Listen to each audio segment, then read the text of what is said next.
Hello बच्चों, welcome to this video session.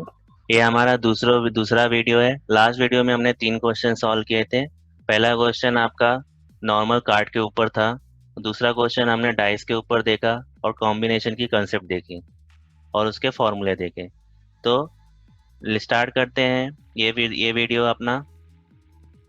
So question number 3, आपका question number 3 देखिए। Question number 3 क्या कह रहा है? A single letter is selected at a random from the word probability. Probability में जितने लेटर्स हैं उनमें से आपने एक सिंगल लेटर सिलेक्ट किया है। तो यहाँ पे भी क्या कंसेप्ट आ जाती है? कॉम्बिनेशन की कंसेप्ट आती है। और नेक्स्ट लाइन में क्या बोला है? The probability that the selected letter is vowel. तो यहाँ पे दो चीजें हैं, एक वॉवेल है और यहाँ पे एक सिलेक्शन है। ये दो कीवर्ड है। सिलेक्शन मतलब क्या? कॉम्बिनेशन होने वाला है यहाँ पे, कॉम्बिनेशन के फॉर्म कॉम्बिनेशन आना ही है। और यहाँ पे वॉवेल आ गया। तो वॉवेल क्या होता है? वॉवेल्स ए से लेके जेड तक में, ए से लेके जेड अल्फाबेट में लेटर्स में वॉवेल्स क्या क्या है आपके? ए है, ई है, आई है, ओ है, यू है। जो ही नहीं कि स्मॉल वाले वॉवेल्स होते हैं, ये जो कैप अगर आप कैपिटल में लिखोगे वो भी वॉवेल्स ही हैं। तो आपको जो वर्ड दिया प्रोबेबिलिटी, उसको हम ऐसे पी, उसके लेटर्स लिख लेंगे, P R O B A B I L I T Y. तो वॉवेल्स क्या है आपके? ए है, ई है, आई है, ओ है, यू है। इसमें देखेंगे कि कौन कौन से वॉवेल्स आ रहे हैं। पहला वॉवेल्स आपका आया ओ, दूसरा वॉवेल्स ए आया, और तीसरा वॉवेल्स आया आपका आई, और चौथा वॉवेल्स आपका क्या? आई है, मतलब 2 बार है। तो वॉवेल्स का कलेक्शन यहाँ पे ले लेंगे। वॉवेल्स क्या क्या है? ओ है आपके, ए है, आई है, ठीक है। ये आप इसको सेट के फॉर्म में लिख रहे हो इसलिए हम लोगों ने आई को एक ही बार लिखा है, ठीक है। बट यहाँ पे नंबर ऑफ वॉवेल्स कितने होंगे? Number of vowels present in a probability is 4। तो यहाँ पे आपके पास वॉवेल्स कितने हैं? ओ है, ए है, आई 2 बार रिपीट हुआ है। तो नंबर ऑफ वॉवेल्स कितने हैं यहाँ पे? यहाँ पे 4 वॉवेल्स हैं, ठीक है। और आपने क्या किया? क्वेश्चन में क्या बोला? Single letter is selected at a random from the word probability. The probability that the selected letter is vowel. मतलब जो आपने लेटर सिलेक्ट किया है वो वॉवेल्स के सेट में से सिलेक्ट हुआ है। और वॉवेल्स कितने टोटल आपके? 4 हैं। उनमें से आपने एक वॉवेल सिलेक्ट किया है, मतलब वो कितने बेस में सिलेक्शन होगा? 4C1।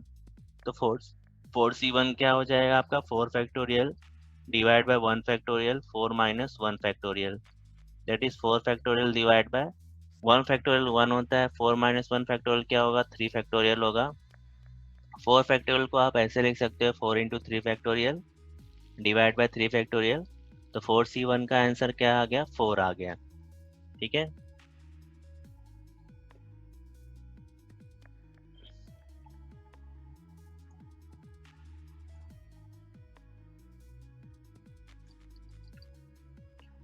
तो हमारा इवेंट क्या था? Selecting a letter from a vowels. तो प्रोबेबिलिटी क्या हो गया? ये प्रोबेबिलिटी जो वर्ड था, P R O B I, PROBA,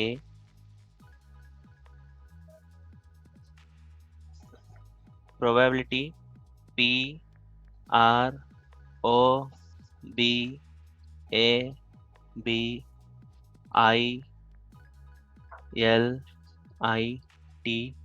तो टोटल कितने लेटर्स हैं? 1 2 3 4 5 6 7 8 9 10 11। 11 लेटर्स है वॉवेल्स में, ठीक है। 11 लेटर्स है वॉवेल्स में, तो number of element sample space कितने हो गए? 11 हो गए। तो प्रोबेबिलिटी क्या आ गया? प्रोबेबिलिटी ऑफ ए इस number of element in event. Event में कितने एलिमेंट है आपके? 4C1, that is 4 divide by number of element samples पे, दैट इज 4/11। तो आपका आंसर क्या आ गया? आंसर इज सी,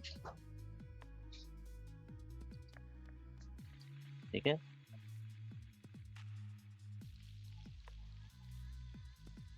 सो अब हम देखते हैं क्वेश्चन नंबर 8। क्वेश्चन नंबर 8 क्या है? P of A equal to 0.4, P of B equal to x, P of A union B is equal to 0.7 and the events A and B are mutually exclusive.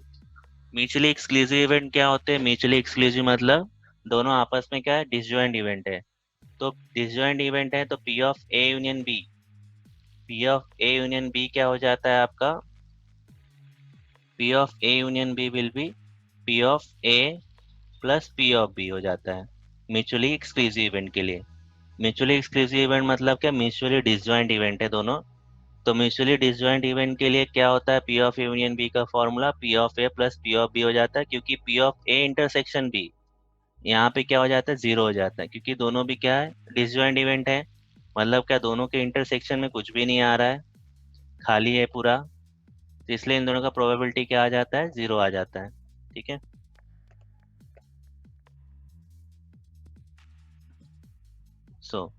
तो question में given क्या क्या है आपके पास? Given है P of A equal to 0.4, P of B is equal to x, P of A union B equal to 0.7, and the events A and B are mutually exclusive, then find the value of x. So P of A union B का formula हमने अभी देखा, P of A union B, क्योंकि exclusive event है दोनों, तो इसका formula क्या हो जाएगा? P of A plus P of B हो जाएगा। P of A union B में कितना वैल्यू दिया है आपको? 0.7 दिया है। P of A का वैल्यू कितना है? 0.4 है। P of B का वैल्यू कितना है? x है। तो x is equal to 0.7 minus 0.4, that is 0.3। तो x का वैल्यू क्या आ गया आपका? 0.3। इसलिए आपका आंसर क्या हो गया? 0.3 को आप ऐसे भी लिख सकते हो 3/10। सो आंसर कौन सा करेक्ट हो गया आपका? ए।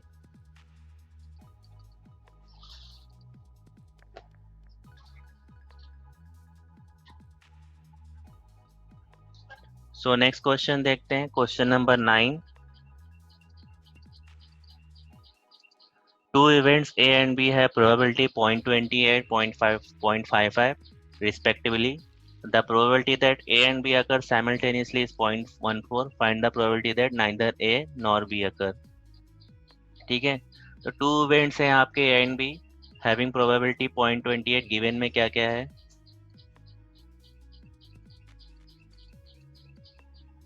So given is equal to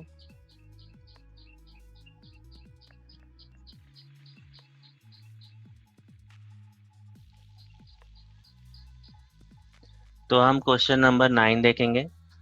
The two events A and B have probability 0.28, 0.55 respectively.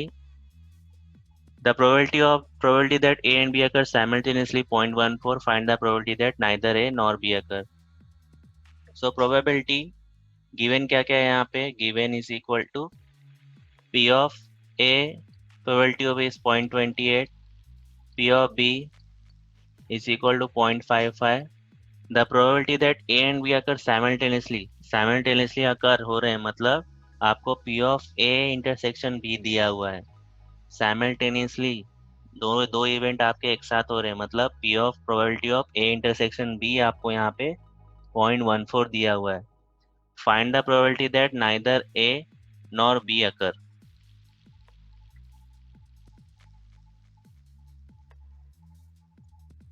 तो आपको यहाँ पे फाइंड क्या करना है? Find the probability that neither A nor B occur, मतलब find P of neither A nor B, means neither A nor B, मतलब अगर आपके पास P of A union B रहेगा, अगर आपने P of A union B find कर लिया, तो जब अगर आप 1 minus P of A intersection B करोगे, तो ये आपको क्या देगा? नाइदर ए नॉर बी का वैल्यू देगा।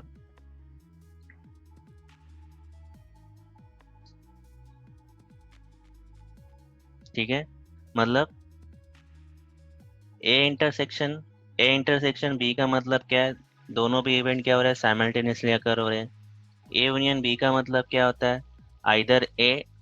आइदर और बी।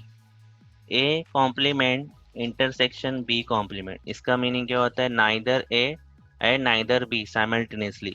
बट इसका मीनिंग क्या होगा? A union B complement, A complement union B complement, that is equal to इसका मीनिंग होता है नाइदर ए और की यहाँ पे यूनियन की वजह से क्या हो जाता है, नॉर बी। मतलब डी मॉर्गन्स लॉ क्या कहता है, A union A intersection B complement is equal to A complement union B complement. तो यहाँ पे हम बस यही फॉर्मूला लगा रहे हैं। तो हमारे पास P of A intersection B का अगर हमारे हमको वैल्यू मिल गया, ठीक है, और हमको क्या किसका वैल्यू फाइंड करना है, probability of A complement union B complement, मतलब probability that neither A nor B occur. ठीक है, तो ये क्या हो जाएगा, one minus P of A intersection B हो जाएगा। One minus P of A intersection B equal to A union B complement, A complement union B complement, that is A intersection B complement का probability. ठीक है, तो given तो P of ए हमारे पास कितना है, P of A is equal to 0.28 है, पी ऑफ बी हमारे पास 0.55 है, and P of A union B मतलब A and B, probability of A and B अगर साइमल्टेनियसली 0.14। तो P of A union B का फॉर्मूला क्या होता है, P of A plus P of B minus P of A intersection B. यहाँ से हम क्या करेंगे, P of A intersection B का वैल्यू फाइंड करेंगे। P of A union B कितना है, 0.14 है, पी ऑफ ए 0.28 है, पी ऑफ बी 0.55 है। So P of A intersection B, so P of A intersection B is equal to 0.28 0.55 minus 0.14। तो ये कितना हो जाएगा आपका, 0.28 minus 0.14 will be 0.14 plus 0.5155, that is 0.69। P of A intersection B क्या हो गया आपका, 0.69 हो गया। So P of A complement union B complement, that is P of A intersection B का complement is equal to 1 minus P of A intersection B. मतलब आपको जो प्रोबेबिलिटी फाइंड करना है neither A nor B occur का, it is 1 minus 0.69, 1 minus 0.69 equal to 0.31। तो आपका answer क्या हो गया, पॉइंट 0.31। ठीक है,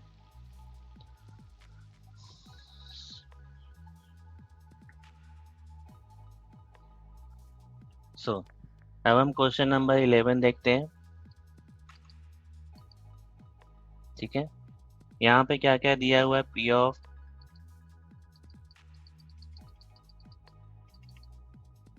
सॉरी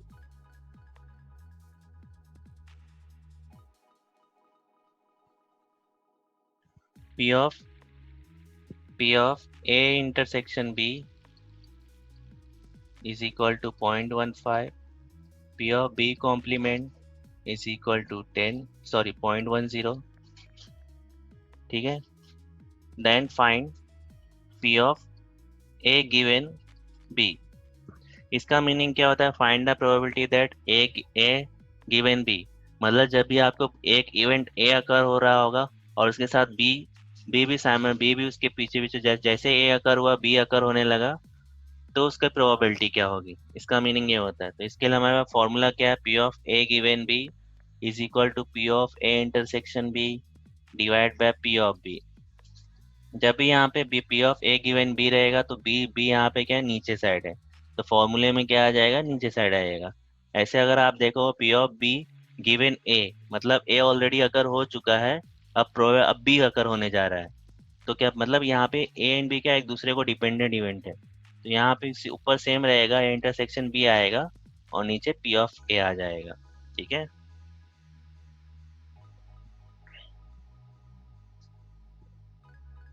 तो हमारे पास क्या फॉर्मूला क्या हो गया, हमारे पास P of A given B is equal to P of A intersection B divide by P of B.